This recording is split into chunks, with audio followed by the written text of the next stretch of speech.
All right, I'm here today with head coach Josh Smith at the last practice before the regular season kicks off against the Christchurch Cavaliers. Coach, I appreciate the time. So looking back over this preseason, you end up with 3 wins, 3 losses, and 1 tie, including the scrimmages.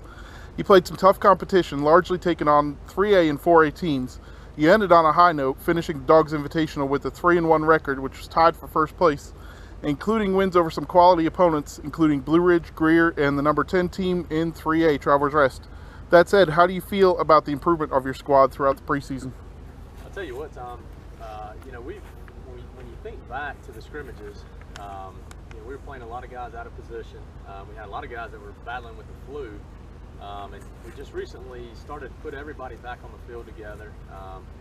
And when you think about the improvement that we've made past couple of weeks, man, there's been a lot of positives. When we went over and started the Dogs Invitation at Berea and TR, we felt good about our pitching, we felt good about our defense. Hitting was one thing that we were kind of struggling in the preseason and the scrimmages and just doing some inter-squad that we've done. It seems like offensively we're getting close to being able to run our start 9 out there, and it seems as if they're about to be clicking. We had some real good at-bats against Blue Ridge, Greer, and the 2 games that we played Travelers Rest. We still have an issue with popping up a lot, and past couple of days at practice, we've really been focusing on hitting the backside of the ball and driving the ball, shooting the ball in the gaps more. So we're hoping that we've kind of got that figured out now, and we're going to be able to start Monday with putting some runs up on the board, take a little bit of pressure off our pitching that's been throwing extremely well, but more runs we can put on the board early, the more comfort zone these guys will be in. Well, that's great. I know there's a lot of excitement around town about this team. Looking at this year's squad, it's come a long way.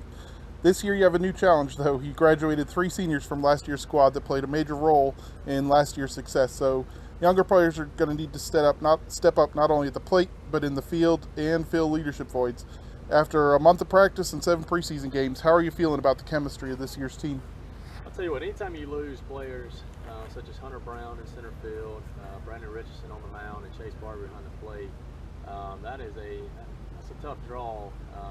You're sitting there thinking about those guys being gone and graduated, and 2 of them are actually playing in college level.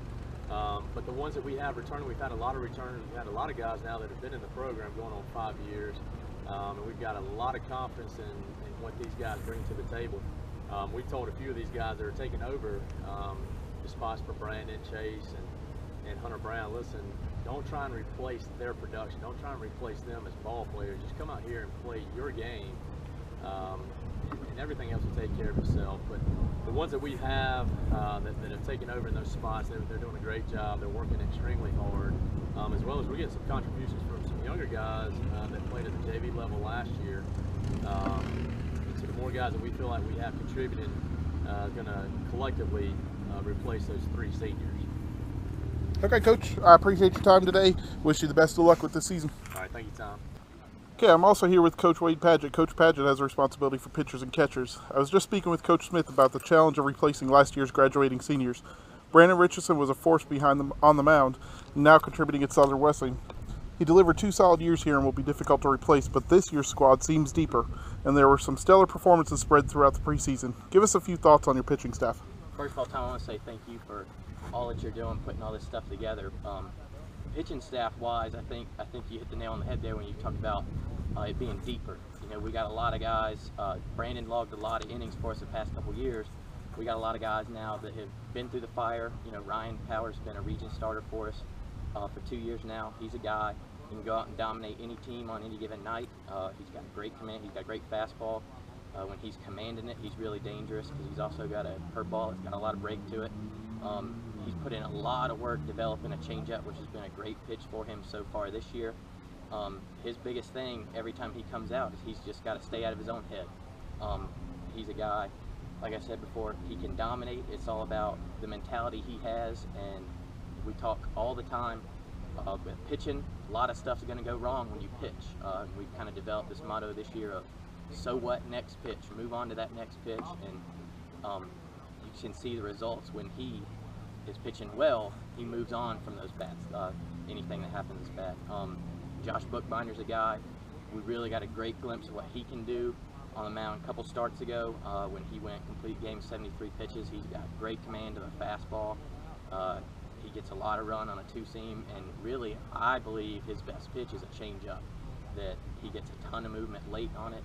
It falls off the table right there at the end, and I think he's really going to be a force. Those two guys gives a great chance in this region on any Thursday and any Friday. Now, really, like you said, with our depth, what's helping us out this year, Paul Altieri has been great so far. He's got a great mentality on the mound. Nothing gets to that kid. He's going to come out, he's going to pump strikes. He's really developed a nice curveball. It's given him a second pitch. Then we got JT Rollins coming back from an injury, what coaches called our bulldog for several years now. And he can come out. He's a guy that we think can shut the door for us. Bobby Olson the other night did a great job. You know, that's kind of been a great revelation for us so far, a young guy coming out and producing. And then we really like what Blake Lanius can do for us as a bridge guy. You know, he's a lefty. He probably can't break a window when he's out there, but that keeps guys off balance, and sometimes you got to have guys like that. But really, with our pitching staff, I really think it all starts a lot with Bradley Hogan and the job he's done behind the plate. We don't call any pitches.